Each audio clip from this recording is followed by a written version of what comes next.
In the quiet village of Ulora, the trees were dry, the river had turned to mud, and every child born in the last year had died before their first steps. People said the land has been cursed. Amara lived in a small hut on the edge of the village, near the broken stone steps of the old Temple of the Waters. She was 16, alone, and often ignored. She was just another orphan girl, left behind by war and sickness. But there was something different about her. Snakes followed her wherever she went. Not dangerous ones, just quiet, gliding things that watched her from behind rocks or curled up near her door at night. The villagers thought it was strange. Some called her cursed, others said she was marked. One morning, before the sun rose, Amara woke from a dream. In the dream, a voice, deep and ancient, had whispered her name from somewhere beneath the earth. She opened her eyes and saw a long, black snake resting at the edge of her mat. It didn't move, it only watched. She should have screamed, but she did not. Something inside her felt calm, almost curious. That same day, the oldest elder in the village died. Before he passed, he called for Amara. She didn't know him well, but when she arrived, he grabbed her wrist and whispered with a dry, cracking voice, "They buried her alive. The goddess, she's waiting for you." Then he died with his eyes wide open. That night, the dream came again. This time, she saw herself walking through the temple. The stone walls were glowing, and water dripped upward from the floor. At the center was a statue, half woman, half serpent, chained in silver. Amara woke soaked in sweat. Her hands smelled of wet soil. The next day, she returned to the temple ruins. The elders had warned all children never to enter. The doors had been sealed for decades. But now, the vines had moved. The stone had cracked open. She stepped inside. The air was cold and wet. The temple seemed deeper than it looked from the outside. Dust hung in the air like smoke. She walked slowly, feeling something guide her, something she couldn't explain. Then she saw it. A narrow tunnel behind the altar, hidden behind fallen rocks. The scent of earth and something older poured out from the hole. She crouched and crawled inside.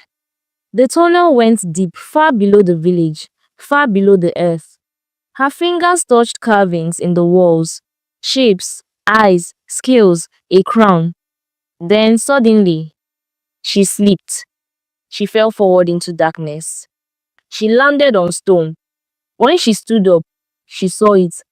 A massive statue stood in front of her, tall and terrifying. A woman with glowing golden eyes, long black hair like river vines, and a body wrapped in coiled silver scales. Chains bound her arms. But it wasn't a statue. Its eyes blinked. Amara took a step back. The voice from her dreams echoed in the chamber, cold and slow. "You carry her blood."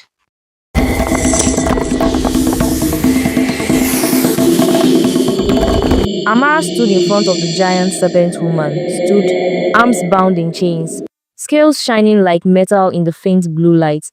But those eyes, those golden eyes, they were alive. The voice came again, not from the mouth, but from everywhere. "You carry her blood. You are the key."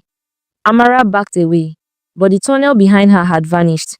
There was only rock, no wind, no path, no sound. Just her and the goddess. She stared at the figure. The woman's face was too perfect. Her mouth didn't move, but Amara heard her clearly. "I have waited a long time for you." Amara's hands trembled. "What are you?" she whispered. The goddess' eyes glowed brighter, and suddenly, Amara saw everything like a television screen. She saw a past that wasn't hers. A grand temple filled with gold and water that flowed upward like fire. A priestess in white robes standing at the goddess's side. A crown of living snakes resting on the goddess's head as villagers bowed and left offerings of fruits, milk, and blood. Long ago, the snake goddess ruled over Ulora from a temple of flowing waters and living stone. She was worshipped not for fear, but for what she gave: rain in drought, healing in sickness, protection in war. Her body shimmered with silver scales, her eyes gold as the sun, and her voice stirred the rivers to rise. At her side was a high priestess named Niraya, a woman raised in the temple from childhood, trained in the sacred arts, and trusted above all others. Niraya was loyal, or so it seemed. Over time, Niraya began to hunger for more than wisdom. She wanted power, immortality, the secrets the goddess kept locked away, and slowly her heart twisted. She believed the goddess had grown too soft, too human, that a stronger, eternal ruler was needed.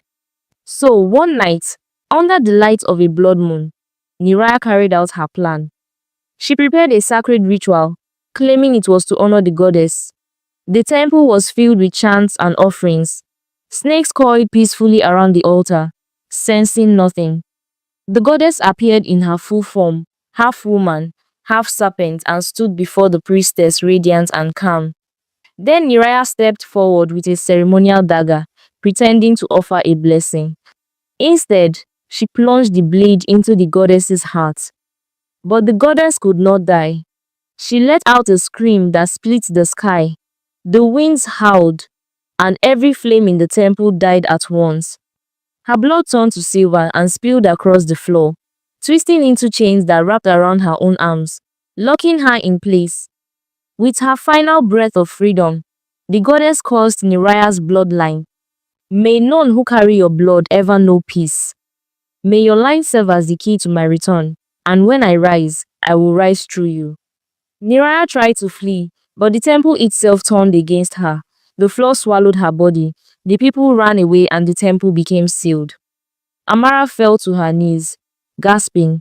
The vision faded, but her heart kept racing. Why me? She asked. The voice answered slowly, with the weight of centuries. You are the last of her line, the blood of the betrayer. Only your touch can break the chains. Amara shook her head. But I don't even know who she was. I never knew my family. You will. The goddess raised her arm, the chains creaking like bones. Suddenly, the floor beneath Amara shifted. A pattern of ancient symbols lit up under her feet. Snake heads, eyes, a crown, and her own face carved into the stone. She stepped back in shock. The symbols moved with her. Then, from the shadows of the chamber, a new voice whispered sharp and cold. She is lying.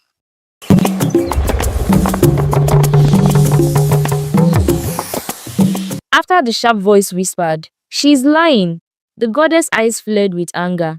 A low, deep growl echoed through the chamber like thunder. No, the goddess said fiercely. I speak the truth. It is because I was chained that the kingdom suffers. Before, the land bloomed with life, the rivers flowed, and the people thrived. The drought, the sickness, they began only when I was bound. The shadowy voice answered coldly. She is a snake, a deceiver. The land suffers because of her, not in spite of her. The two voices filled the air, rising and falling like a storm, one insisting she was a savior, the other calling her a monster. Amara's head spun.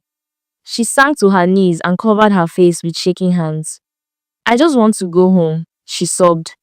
Tears rolled down her cheeks and splattered onto the cold stone floor. At that moment, a soft rumble came from behind her. The part of the tunnel she had entered through slowly cracked open. Without looking back, Amara scrambled through the opening and ran. When she reached her hut, she trembled uncontrollably. She collapsed onto her mat, heart pounding. But even there, the goddess's voice echoed in her mind. If there is anything true, it is this the kingdom once flourished. The next morning, despite her fear, Amara returned to the temple. She touched the first chain. It burned her skin, but she didn't pull away. The metal hissed and cracked, breaking apart like dried mud. The second chain shattered under her fingers. Then the third. As the final chain fell, the goddess stepped forward for the first time in centuries. Her full height towered over Amara, her serpent's tail uncoiled behind her, dragging gently over the stone. Her arms, once bound, now shimmered with divine strength. Amara stepped back, unsure what would come next. But the goddess lowered her head slowly, like a queen, acknowledging another. It is done. The chamber began to shake. Light poured in from cracks in the ceiling. Far above, the sky opened. Rain began to fall. Crops grew tall. The people's laughter returned. But the blessings were not all that had awakened. Amara didn't know the full truth. The goddess had been chained because she had grown lustful and cruel. Men who came to worship her often vanished.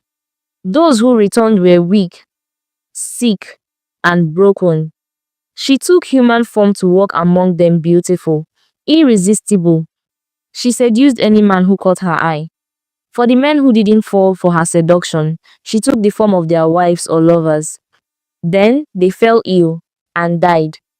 Niraya, the priestess who once served her, was the first to see this darkness. She begged the goddess to stop. The goddess refused, and so Niraya stabbed her in the heart, hoping to end the goddess' reign of terror. Now, as the goddess walked free again, Amara did not see the danger. She did not know that, like the others, she was being deceived.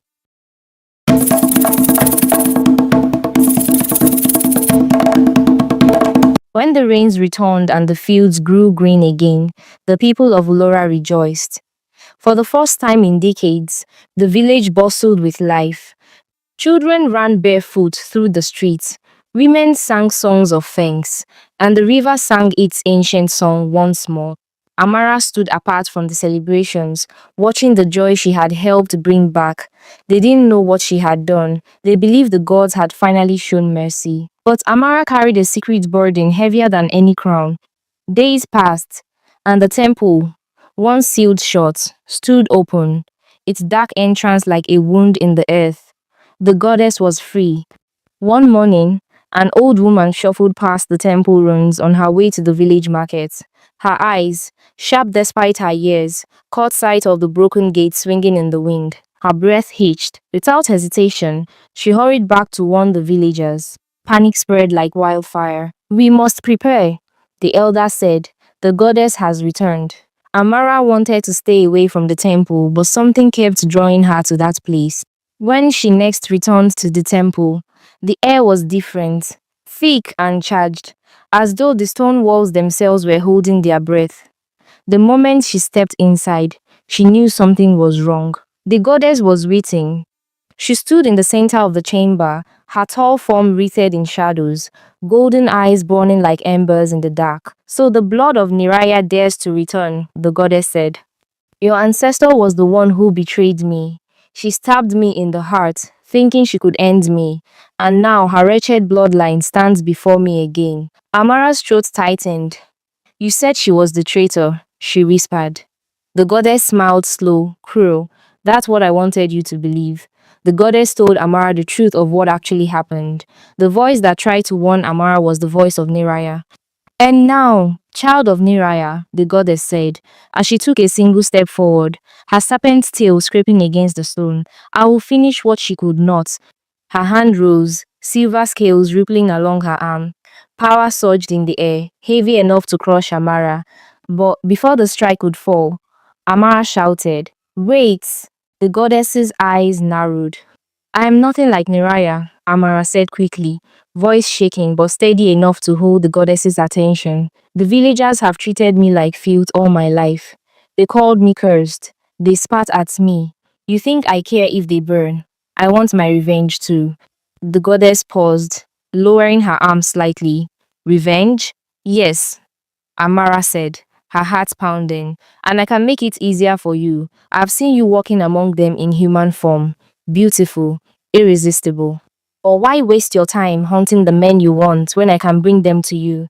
I'll give you any man you desire without you having to lift a finger." For a long moment, the goddess studied her, searching her face for any hint of deceit. Then, slowly, she smiled not warmly, but like a predator humoring a smaller predator. "Very well," she said at last. "Show me what your loyalty is worth." Days passed, and the village buzzed with unease. Rumors spread that the goddess was free, that Amara was involved. Many villagers turned against her, angry and resentful. One day, Amara got the chance to address the villagers. My ancestor Niraya died trying to save you, she said. I did not know the truth then. I believed freeing her would bring back life and joy. But I have a plan, a way to destroy her once and for all, and the blessings will remain, the rain, the laughter, the abundance, they will not vanish with her. That night, the goddess, disguised in human form, waited in a small hut on the edge of the village. Her long hair spilled over her shoulders. She was beautiful, dangerous, and deadly. Amara arrived, calm and determined. I've found a man for you, she said softly. The goddess's eyes gleamed. Bring him. Amara nodded and slipped away to meet the handsome young man. She had told him the role he would play. She gave him a potion, telling him he should offer the goddess a drink, which he will add the potion to. That night, under a sky full of stars, the goddess and the man met in the hut. As the goddess drank from her cup, the potion worked quickly. Her eyes fluttered closed, and she sank into a deep, unnatural sleep. Amara slipped inside, heart pounding. In her hand was a dagger, the very one Niraya had used all those years ago, found hidden among the temple ruins. With steady hands, she reached for the goddess's hair. With a sharp cut, the hair fell away, and she held them in her hands. The goddess's eyes snapped open, wild with fury. Before she could react, two strong men entered, grabbing her arms and dragging her outside. The villagers had gathered in a wide circle, a roaring fire blazing at its center. They threw the goddess to the ground, her hands bound tightly behind her back. Amara stepped forward, holding the severed hair. She threw it into the fire. Flames called and rose, swallowing the hair. As the hair burnt, the goddess's body convulsed and burned, her skin cracking and blistering like ancient bark in a wildfire. Her screams pierced the night, fierce and terrifying, until at last she was nothing but ash. Silence fell over the village. Amara breathed deeply, tears streaming down her face. She had saved Ulora. The rains would come, the laughter would stay, and the people would never again live under the shadow of the snake goddess.